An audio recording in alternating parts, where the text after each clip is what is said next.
సంవత్సరాల తరబడి ఎన్ని మందులు వాడినా మీ మోకాల నొప్పులు తగ్గట్లేదా? ప్రాణ పెయిన్ క్లినిక్ లో అత్యాధునిక చికిత్స. అన్న యానిమల్ కన్నా వైల్డ్గా ఉంది సినిమా చూడడానికి. ఆయన ఏమైనా సందీప్ రెడ్డి వంగ గారిని ఏమైనా ఇన్స్పిరేషన్ ఏమైనా తీసుకున్నారా? ఒకటి చెప్తా, చాలామంది అడిగారు, చాలా పొలైట్గా చాలాసార్లు చెప్పా, ఇంక చిరాకు వస్తుంది. అయితే యానిమల్ ఎప్పుడు రిలీజ్ అయింది? లాస్ట్ ఇయర్ డిసెంబర్ అన్న. Last year December. లవమూలి కథ ఎప్పుడు రాశాను నేను? 2019 ఏప్రిల్. అంటే wild animal is inspired by లవమూలి. లవమూలి is not inspired by Animal. Okay అన్న. అసలు టైమింగ్కే తేడా లేదు. వాళ్ళు ఆయన పాపం లాస్ట్ ఇయర్ రిలీజ్ చేసాడు సినిమా, అంటే ఒక సంవత్సరం ముందో పోనీ ఎప్పుడో రాసుకొని ఉంటాడు కథ ఆయన.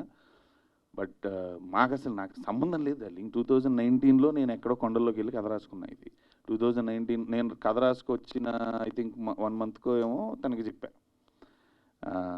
అప్పుడే విని చేద్దాం అనుకున్నాం. ఈ కోవిడ్ ఆగి తర్వాత చాలా ఇతరత్ర వల్ల మాకు 3-4 ఇయర్స్ అయిపోయింది. సో ఆ టైంకి అసలు యానిమల్ అనేది ఏమి తెలియదు, ఇంకోటి ఏమి తెలియదు, నథింగ్. సో ఇది ముందు వచ్చి ఉంటే యానిమల్ కంటే ముందు అనేవాడు అప్పుడు యానిమల్ ఏంటి లవమూలి లాగుందని.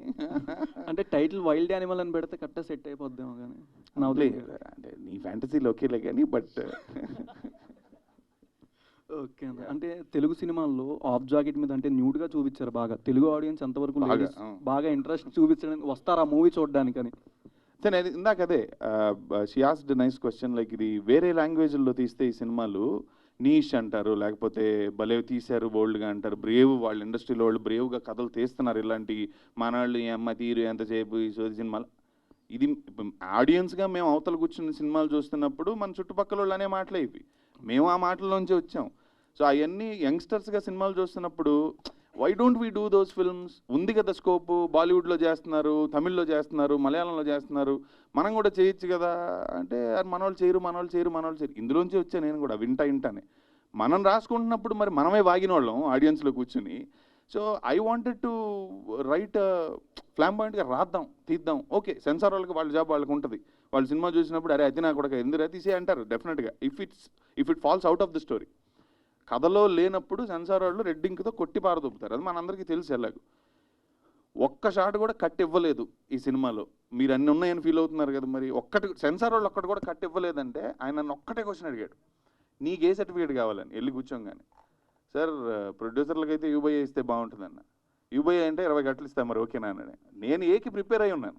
బికాజ్ 18 ఏళ్ళు కంటే చిన్నోళ్ళు ఈ కాన్సెప్ట్ చూసి వేస్ట్. బికాజ్ నీకు ప్రేమ, రిలేషన్షిప్స్ ఇవన్నీ కొంచెం 18 దాటి ఒక 20-22 ఆ ఏజ్కి వెళ్తున్నప్పుడే you will think about relationships.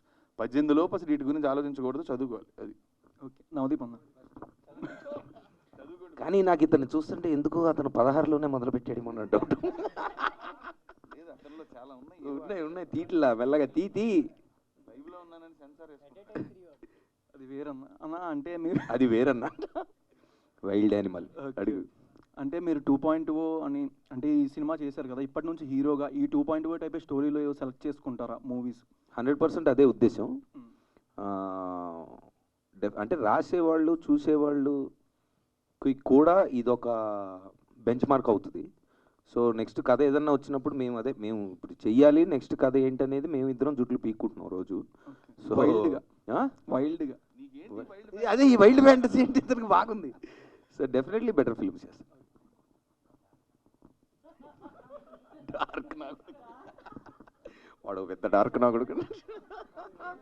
అదే సుమన్ టీవీలో మీ పర్సనల్ అండ్ బిజినెస్ ప్రమోషన్స్ కోసం కింది నెంబర్కి కాంటాక్ట్ చేయండి.